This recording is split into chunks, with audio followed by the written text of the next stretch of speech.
My name is Ericka Nicole Malone, and I am so proud of you. I'm proud of you for coming into this space, for coming into this community to share your dreams. This started off as just a documentary, but now it's become a movement. It's become a movement to help you uncover parts of yourself that you never knew existed.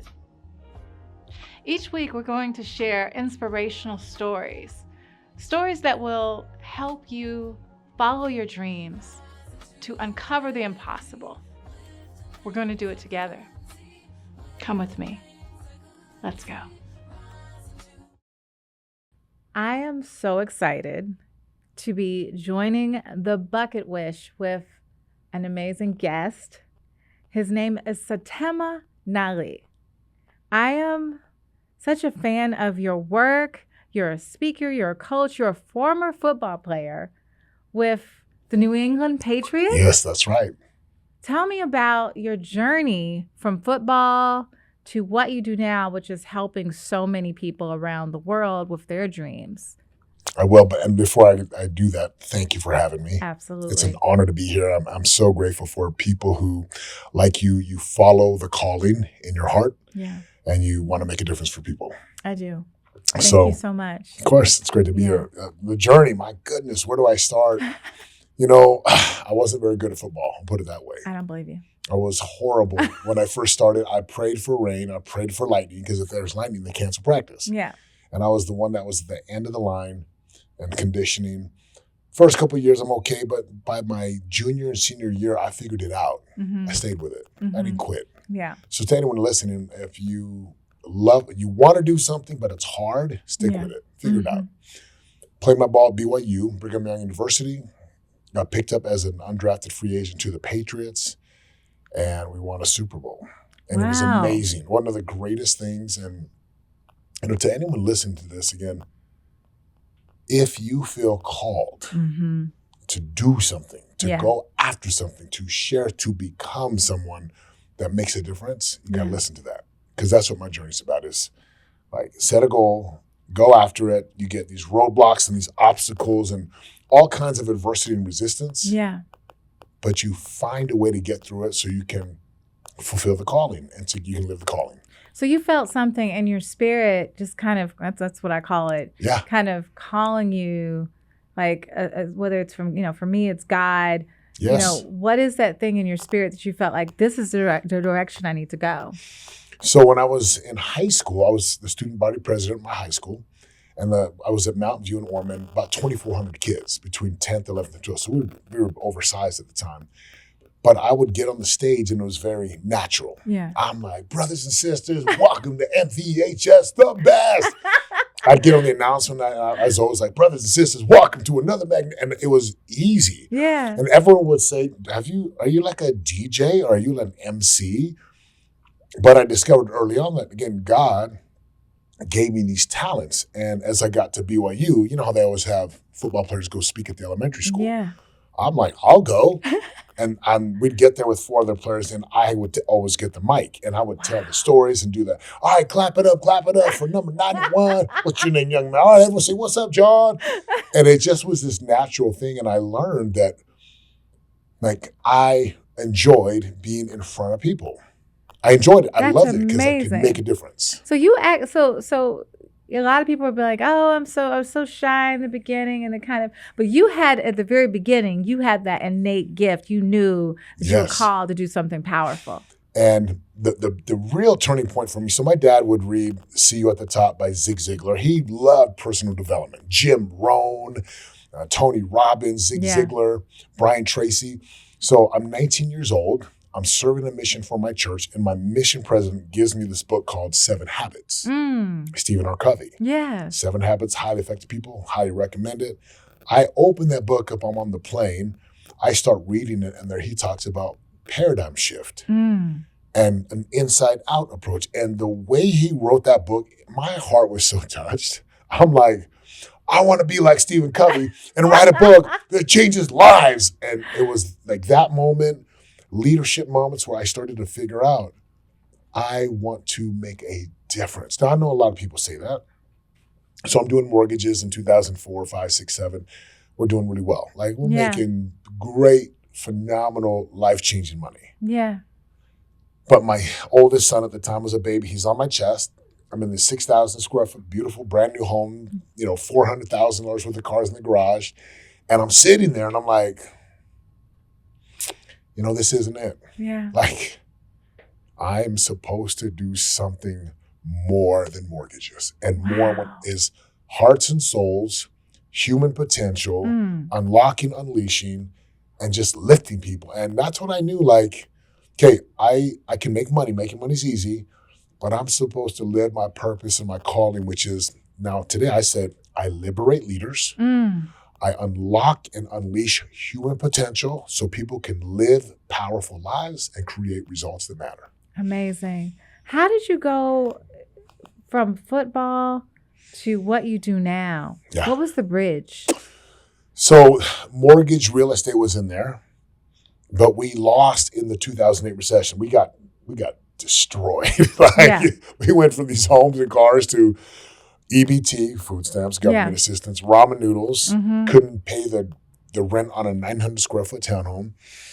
And I saw that no matter how difficult the journey was and the deep, dark abysses that I was in and these chasms and wandering in the wilderness, so to speak, I saw Heavenly Father, I saw the Lord guiding me and consecrating my efforts in preparing me. Yes.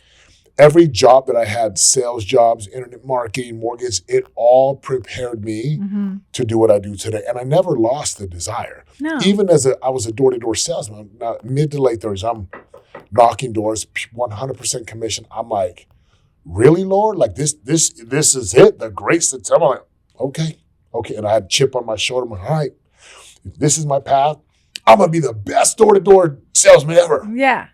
And as I'm doing this job, again, just my heart was humbled. And I felt like the Lord was like the master. Like, I'm the clay, he's the potter, and he's shaping me and preparing me because in 2013, I just finished my third summer knocking doors and I had a 5-year plan. And my plan was like, I got a 5-year plan. And the Lord's like, oh, that's cute. Nope. He's like, I'm going to change good try. It up a little bit. Good try. Yeah. And he called me to do what I do today. And from 2013 till today, this is all I do full time. Wow. So your shirt says something that I think is kind of amazing. Tell me about the shirt. Game changer. Game changer. Yeah. So it's this movement where, I can go motivate people and inspire people. They lose some weight, make some money, great. But that's not what I do. I find the people who are called to liberate and lead. My word is game changer. Game changer is the one who breaks the generational curses, who has the courage to say, that's my calling, I'm going to go get it. And someday is today or it's never, because someday is code for I'm not doing it ever. And game changers are the ones who live the calling. They pursue the purpose. They figure out how to make money while serving other people. They figure out how to lead. And they're the ones who, the sons and daughters and the grandsons and granddaughters, and even the nieces and nephews say, oh, remember, hey, remember Auntie Ericka, how she started that podcast? Man, she was so inspiring.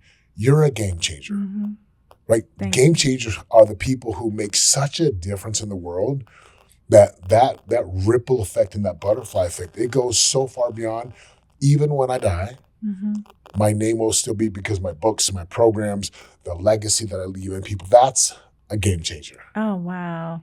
And, I'm someone who grew up on motivational speaking. Yeah. I was 13 years old. My mom got me a book, Dale Carnegie, How to Win Friends and Influence People. Love that right? book. Yeah. And she wanted me to know how to really operate and communicate. And so I was big into Tony Robbins and all of that. So to see you, I know I told you privately, I'm so proud of you, but just to know how many people I know you're going to help and how much it's needed right now. Thank you. And you're a light. And so to hear you say that you motivate leaders, and people don't realize with leaders, sometimes we need someone who will breathe life into us. It's like being on the operating table and you putting something, an oxygen mask, and helping us to come back. Yep. That's what you do.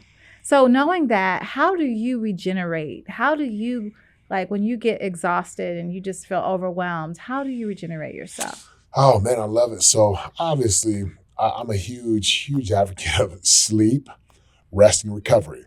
I meditate multiple times a day. Like I'll just close my eyes, I'll put a timer on for 20 minutes and I'm like, I can just like get into not deep sleep, but the zone. So I meditate. Workout is big for me. Walks outside, in my pool, prayer, study the word, serve other people. And sometimes I just lay on my couch and watch a little TV. Like you gotta know when to turn everything off. And as Covey talks about, sharpen the saw. And so I tell people, you gotta sharpen your saw daily. You got to sharpen your saw weekly. You got to take time off from work. You got to take time off from electronics. And so there's a number of things that I do.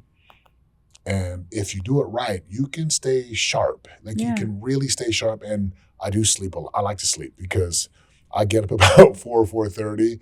And the moment I get up and my feet hit the ground, it's like, it's go time. Yeah. It's go time. And you're just gone all day. And I go. Yeah. I hit the gym. I take my boys to football. We work out, we train. I eat 6 times a day. So I eat my meals to keep my body healthy. I'm on calls with clients. So like today, I went to the gym, worked out, went and did a call on my truck, came back, did cardio, went and did another call on my truck. Then went and got like manscaped up. I did. I straight up. Manscaped. That's the word for the day. Yeah. So when you feel like, with everything in the news right now, there's so much negativity on either side, and like how would you, people who I'm talking to are depressed, financial changes, personal changes, life changes, how do you pull someone from an abyss of depression that feels like there's no hope, things might not open up for me? What do you tell them that helps them to want to take another step to the next day? One of the greatest questions, I think one of the best answers is the question. And as a leader and as someone who liberates leaders, I find the leaders who have forgotten who they are. They might be in their 30s, 40s, or 50s. They have forgotten. They've gotten just complacent. So one of the questions I love to ask is, I'm like, what do you really want? And I'll be like, no, I don't want the surface church, school, seminar answer. In your heart of hearts, if you tell me the real truth, the facts, like maybe you have to go back a few years to when you believed, what do you want?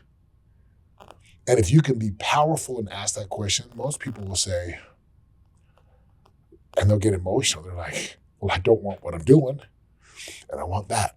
Whether it's a better marriage to connect with their child, maybe they're tired of being overweight and obese and unhealthy. Obviously, there's people who are like, I don't want to worry about money. And then I'll ask them why. You ask a person, what do you want and why does that matter? And you listen and you be with them. And there's a phrase in the coaching world we call you hold space for them. If I can have time with people, I can get people to open up and to be real. Another question is, if you continue to do what you're doing right now, will you be okay with your trajectory and where you end up in a year, 2, 5, 10 years from now? And if people are being honest, most people will be like, no. And I'll say, why not? So we have these powerful conversations. Jesus said the truth will set you free. Yeah. So truth is a knowledge of things as they really are. Most people are blinded today. They have this disillusionment, like the distorted look of, they think of, if I eat ice cream, burgers, pizza, junk food, I'm going to be fine. No, you won't. You do that for a year and gobble down to the sugar sodas and the macchiatos and frappuccinos and the alcohol. You do that a lot for years, it's going to cost you. You don't spend time with your children. You are on your phone all the time. You're not present. They're not going to want to be with you. So I get people to confront what I call the default future. And sometimes when someone's in a depressed mode, it's not love that gets them. It's tough love. It's like shake and rattle them, wait, like figuratively punch them in the face. Yeah. to wake them up. Right. And they get mad, and they're like, and then they breathe in the endorphins, and I'm like, so what? What do you want? Yeah. And they'll yell like, I want this. I'm like, then let's go get it. Yeah. It's something that simple. It is more simple than people make it out to be. Do you feel like what we want is in like layers underneath? Like we have to live the status quo and just go along with your job, your normal job, but like what we really want is beneath the surface? Yeah, it's in there. And I also believe that the desires are divine. So we have the Bucketwish Podcast, right? We're here. And you have this concept, and I love it. Thank you. Because people who have these dreams and desires, and it never turns off, right? It doesn't go away. That it whispers and nudges, it pulls, sometimes it hits you in the face with a brick, like, wake up, go do this thing. People have those desires. Yeah. And it's people like you and me and other what I call beacons of light who shine a light by living and being a demonstration. And other people are like, I want to do what she's doing. Yeah. And that gets them started. Or I want to do what he's doing. Or I want to forget this job. I want to go be a photographer and I want to do photos and artwork. I'm like, go follow that. Yeah, go do it. Go follow it. What's stopping you? There's no guarantee of tomorrow. No. So you can go take a break and you can go after the things you want to do. Yeah, that's so true. Is there a point that in your life that really shaped you? I know for me, it was being 21 or 20. I was somewhere in there. Actually, no, I was 19. And being evicted from my first apartment. That was like that pivotal moment that shaped me and that kind of like, A, I never want to feel that again. And B, the lady who evicted me was so nice. And help me to kind of shift my focus to what my end would be. But is there a moment in your life that you were like, this is going to change me? Yeah, 2011.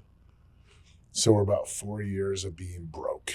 We're bankrupt. I sold my Super Bowl ring for cash and it disappeared quickly. And I remember I'm in Easley, South Carolina. And I'm knocking doors, and it's my first week, and I'm mad. Oh, I'm like, Lord, what did I do? What did I do wrong? I'm like, I know I'm supposed to be doing something great. I know I'm supposed to be doing something, like I'm way better than this. Not that there's anything wrong with knocking doors. Yeah. But I remember I saying a prayer, and I'm like, okay, this is it. I'm all in. If this is where you want me, so be it. I'm all in. That moment, that week changed because I committed myself wholeheartedly to the doors, knocking door to door. It was humbling. It was hard. It was hard. I had recruits. We're living in apartments and hotel rooms. There's 4 or 5 of us in a hotel room when we travel. I got sweaty guys in my car. We're knocking doors. Like it's 6 days a week for probably a good, 26, 27 weeks of the year. Yeah.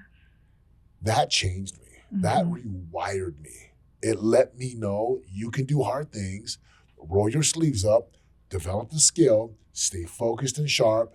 And if this is where God places you, you go be the best salesman ever. Wow. You are so inspirational. Can I ask, what is next for you? Yeah. So I wrote a book called Game Changer. This book launches our movement. And is it okay if I share the link? Please. So it's setemagali.com/game changer. So my first name, setemagali.com/game changer. What's next for me is we're going to take this and we're going to go reach millions of people. Yes. There's no doubt about it. No doubt. I've got like another 5-6 books in me. We got hundreds of episodes of podcasts coming, YouTube content. I'm going to continue to work out, stay in shape, take care of my family. I have another business called Elite Performance Prep Academy. We do micro schools for children. And I love working with the youth. Because if I can shape them early, catch them before they're a 40-year-old, 50-year-old in my seminar, I can make a difference for them here. Wow. And that's it. Just continuing to take this movement and helping people unlock all that God-given potential and eradicating fear and doubt, which stops them, and getting them to remember who they really are and whose they really are, which they're divine creatures, they're divine beings, right? Created in his image. that's what's next. And I will do this. You know, people say, oh, if I hit the lotto, I'd sit on the beach and can't. I was like, nah, I would do what I'm doing today. I'd come on your podcast, Yeah. the Bucketwish Podcast. Yeah. I'd speak and preach and teach and write books and inspire and coach and mentor. And I'd still lift weights and go play basketball. Well, you're going to be, you are already all over the world, but you're going to make a huge impact. You've made an impact on my life. Thank you again for being a part of our podcast. Thank you. Truly appreciate you. It's an honor to be here. Right, Thank you so much. Thank you. Setema, I want to ask you a very special question. What is on your bucket wish? Can I have 3 things? Please. Okay. You can have anything. One of them is, so one of the guys that I follow, like he was keynoting like 15,000 people at this conference here at the MGM. I'm like, you know, some guys see ads with Lamborghinis and Ferraris. I'm like, cool. But when I see someone on the big stage changing lives, I'm like, I want to do that. Like big stage. Number 2, I've always wanted to go to Santorini, Greece. And I'm like, I think I'm going to go. I'm going to go. I want to take the family there. And then number 3, I kind of do this, but maybe it's a continuance. I just want to continue to take care of my parents. Like, I love my mom and dad, my parents so much. I told my mom, like, something happens to dad, you're going to come live with me. I love it. And I just want to make them proud because that still drives me. So that's it. Like Santorini, big stages, and then just be with my parents until they graduate to the next life. I love it because my parents are in Las Vegas and with me, and so they're a very important part of my life. Well, they're in city, not in with me. But let me ask you a question. What impact did your parents make on your life? Because I know what they made for me. Man, you know, they came from the islands of Samoa, and they sacrificed to be here. You know, they were immigrants to this country. So when I see my parents who come over here with 9 kids, and now that I have 3 kids, and I'm like, how did you guys do it? I know how. They work graveyards, swing shifts, 2 jobs, 3 jobs. They sacrificed. They made sure I had opportunities for sports. Like, they did it. Wow. They did it. They did with it. nothing. I mean, we've got the internet. I've got a degree, and I've got money. But my parents did it with just grit and heart and hustle and perseverance. And so I'm like, that is one of the drivers for me. I will make my mom and dad proud until the day that I die. Wow, you gonna make me cry right now? We're like over here, like, I love your mom and dad. They're dope and just so amazing. And look who they've raised. Oh, look at their legacy. They're amazing, yeah. And I want to be their legacy, and I want my kids to carry that legacy on. Oh, they do. I'm so moved by that, and wow, I'm honored. I love that bucket wish. Thank you. So we ended with. Oh man. I love your parents. Love it. We're gonna do that. That was amazing. No, thank you. Thank you for having me. Oh, absolutely. Thank you guys for reaching out. Seriously. Oh, absolutely. We have a lot of similarities. Trying to do good. And I love my mom and daddy push too. This movement forward. So I don't ever interview people on my podcast, but because it's always just me talking. But my close friend was like, "You got to interview people." So when I start to interview, I will have you come to this. Oh, Please absolutely. do. Let's push the bucket wish and let's Would love get you in front of to. people. Because I just know there's people that you're going to impact that I can't reach, but your voice is going to reach them. And we got to get you out there. Absolutely. So. Thank you so much. He is phenomenal. Thank you for joining us for another episode of The Bucket Wish. Go out, live your dreams, and do something special just for you. But make sure you come back to us next week to hear another inspiring story. See you next time.